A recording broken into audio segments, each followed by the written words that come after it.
Hey everybody, it's Eddie from Tokyo. This is your cryptocurrency update from Japan, and I have two videos for you today, mainly because I have two messages. And when I came to making a graph card to support the content, I realized that they needed to be separated. So first, I want to talk about Intermex, and then secondly, I'm going to talk about the importance of only focusing on facts and staying away from rumors. But first, with Intermex, they're the leading remittance company that announced their partnership with Ripple back in February. And the CEO, Bob Lissy, he said that they would leverage XRP with on-demand liquidity, implementing new solutions to drive growth.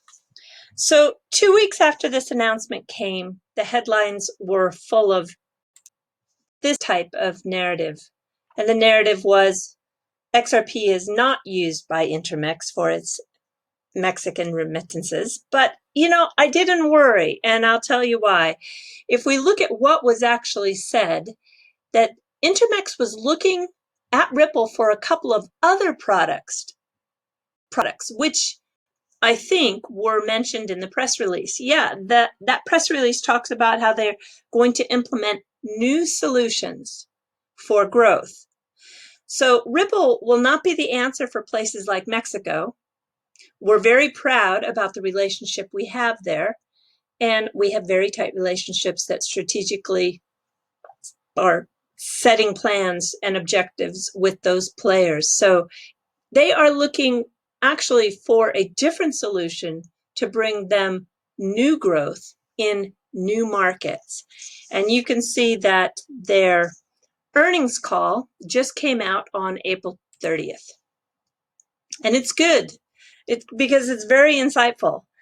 You can see that in the US, they have a very clear, strong understanding that the brick and mortar infrastructure is very important for them. And they get the money back to Mexico this way. And they grew this at an impressive year-over-year growth rate, 130% in Q4, and their projection for April is a growth rate of 282%. That's a year-over-year growth. That is serious growth. And their strategy right now, and what they highlighted big time, is that they are really big on cash on hand, this free cash, as they call it. They added 7.3 million of free cash that they generated in the quarter, and they are doing this cash concentration to position themselves to weather the crisis. I think it's very similar. If you paid attention to the earnings call for Berkshire Hathaway with Warren Buffett, which was 4.5 hours long, he's 89.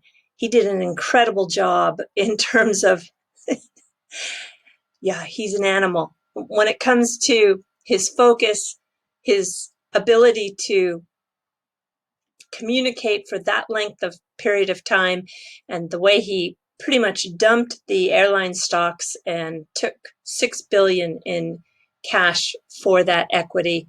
This seems to be one of the strategies that many companies are doing. And so this free cash or idle cash is what differentiates them, Bob said in this earnings call, from other payment providers.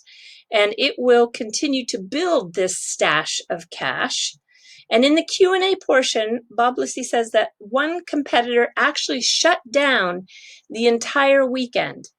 It's a middle-sized competitor. He wouldn't name them, of course, but they had a liquidity problem.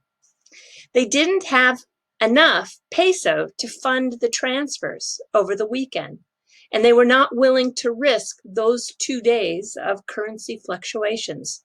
So one Friday, the payment provider that's not using XRP, they have to buy pesos needed for Saturday and Sunday. They have to fund in advance. And for the US, he says that it is lots of millions of dollars. For the small guys, it could be 10 million or more. And the margins are so thin these days because it's become very, very competitive that they are, quote unquote, on the brink of failure.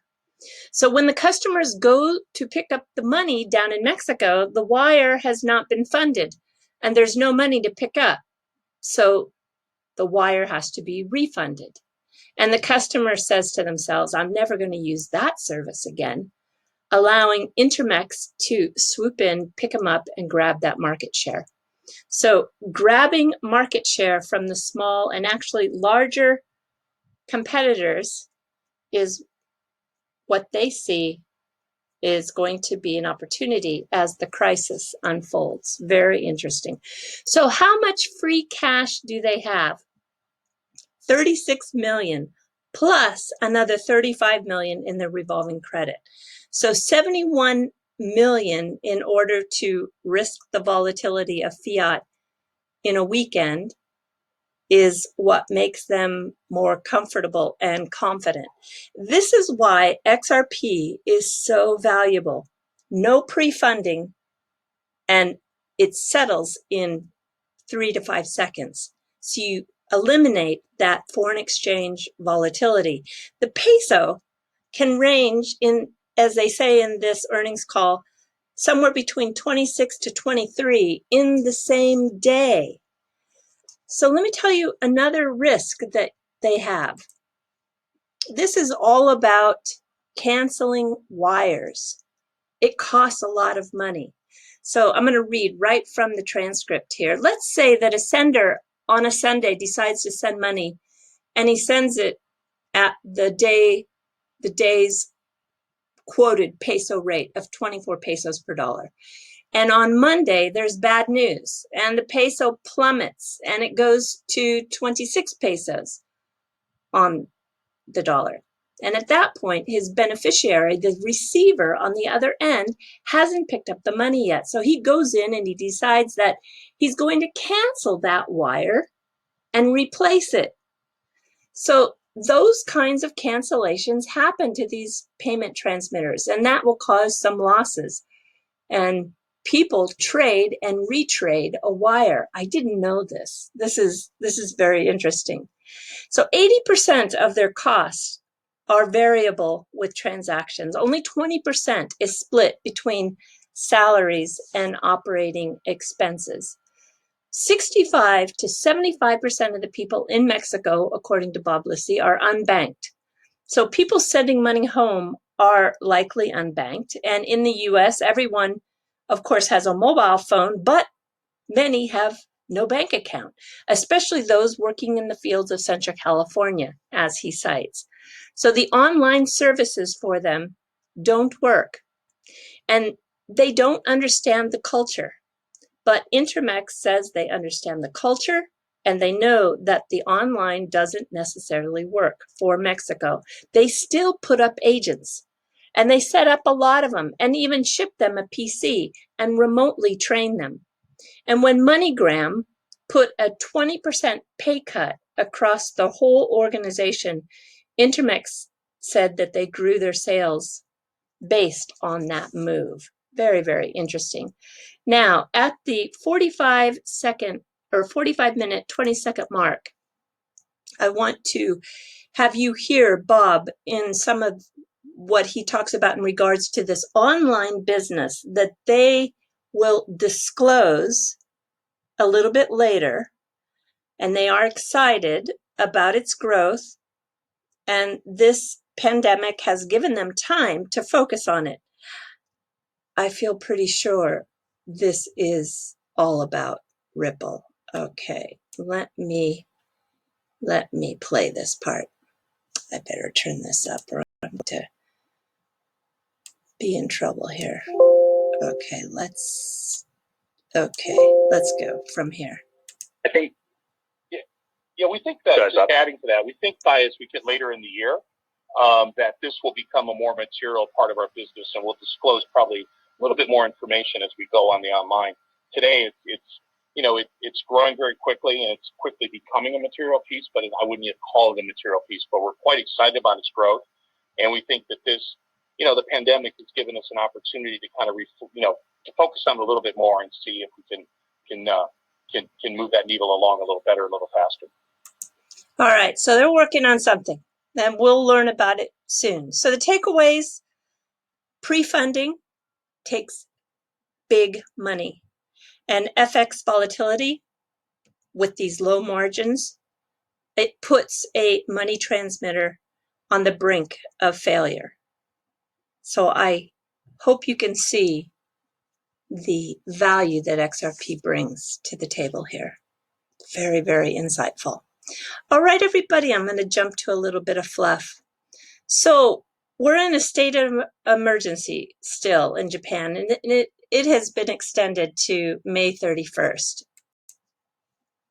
Sumo looks like it's going to be canceled again. And the public announcement system used for updating everybody in case of earthquake or tsunami, it echoes every day throughout the neighborhoods, twice a day, reminding everyone to stay home and the social distancing. It's really surreal. And out of the changes, we are seeing a boom of innovative takeout, even from the high-end restaurants, and also online sales with newly created products. This is one organic online donut shop that ships frozen donuts, and they'll ship you a box of donuts and you'll even get some surprises. But they have come out with a brand new design, and I have to show you what it is. Of course, it's Hello Kitty. And she's a little bit expensive. She runs $4 a donut. Yikes, right? But awfully cute. Available in strawberry or blueberry. So anyway, a little bit of the Japanese kawaii culture. All right, everybody, I need to get going on that second video, and I am going to focus on why it is so important to stay fact-based and not to spread rumors. Okay, do take care. See you in a bit. Sayonara for now. Bye-bye.